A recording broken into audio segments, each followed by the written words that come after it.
Delhi car పేలుడు కేసులో పోలీసులు అనేక కోణాల్లో దర్యాప్తు చేస్తున్నారు. అసలు వీళ్ళు ఇంత పెద్ద నెట్వర్క్ ని ఎలా మేనేజ్ చేశారు? నిఘా సంస్థల కంటపడకుండా ఎక్కడెక్కడో ఉన్న డాక్టర్స్ అందరూ ఎలా కమ్యూనికేట్ చేసుకునేవాళ్లు?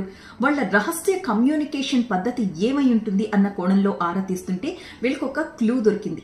అదేంటి అంటే డెడ్ డ్రాప్ ఈమెయిల్ విధానాన్ని వీళ్ళందరూ కూడా ఉపయోగించినట్లుగా అనుమానిస్తున్నారు పోలీసులు. అసలు ఏంటి ఈ డెడ్ డ్రాప్ ఈమెయిల్ పద్ధతి?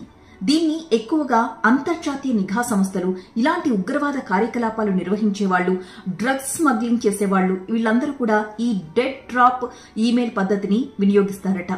అసలు ఏంటి పద్ధతి అనేది మనం మాట్లాడుకుందాం. ఈ డెడ్ డ్రాప్ పదాన్ని ఎక్కువగా గూఢచార పరిభాషలో వాడుతూ ఉంటారు.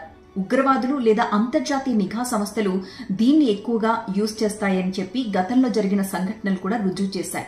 అయితే ఇక్కడ ఏం జరుగుతుంది అంటే ఒక నెట్వర్క్ లేదా రెండు పార్టీలు ఒకరి నుంచి ఒకరికి సమాచారం అందించుకోవాలి అనుకున్నప్పుడు అది మూడో వ్యక్తికి తెలియకుండా ఎక్కడా నిక్షిప్తం కాకుండా వాడే టెక్నికే ఈ డెడ్ డ్రాప్. ఒక మెయిల్ ఐడి నుంచి ఒక మెసేజ్ టైప్ చేసి దాన్ని సెండ్ చేయకుండా డ్రాఫ్ట్ బాక్స్ లో పెట్టేస్తారు. అవతల ఉన్న వ్యక్తి అదే మెయిల్ ఐడిని యూజ్ చేసి, అదే పాస్వర్డ్ యూజ్ చేసి ఆ మెయిల్ ఓపెన్ చేసి ఆ డ్రాఫ్ట్ బాక్స్ లో ఉన్న మెసేజ్ ని చదవగలుగుతాడు. ఆ తర్వాత దాన్ని డిలీట్ చేస్తాడు. అవతల నుంచి యువతలకి మెసేజ్ కూడా అదే విధంగా వస్తుంది. అంటే ఇక్కడ ఒక్కటే ఈమెయిల్ ఐడి ద్వారా ఇదంతా కూడా జరుగుతుందన్నమాట. దీన్ని డెడ్ డ్రాప్ టెక్నిక్ అంటారు. అయితే దీంట్లో ఈ మెసేజెస్ ఎక్కడా కూడా సేవ్ అవ్వవు. అవుట్ గోయింగ్ ఉండదు, ఇన్కమింగ్ ఉండదు. కంప్లీట్ గా డ్రాఫ్ట్ బాక్స్ ద్వారానే ఈ కార్యకలాపాలన్నీ కూడా జరుగుతూ ఉంటాయి. ఇలా ఎంతమంది అయినా ఎక్కడి నుంచైనా దీన్ని యూజ్ చేసుకోవచ్చు, ఓపెన్ చేయొచ్చు, చదువుకోవచ్చు. అలాగే వీళ్ళు ఎక్కడెక్కడ ఏ ఏ ప్రాంతాల్లో బ్లాస్ట్లు చేయాలి అనే సంబంధించిన మ్యాప్స్ కానీ, ఆయుధాలు సప్లై కానీ, మనీ గ్యాదరింగ్ కానీ ఇవన్నీ కూడా దీని ద్వారానే చేసి ఉంటారు అని పోలీసులు ఇప్పుడు ప్రాథమికంగా అనుమానిస్తున్నారు.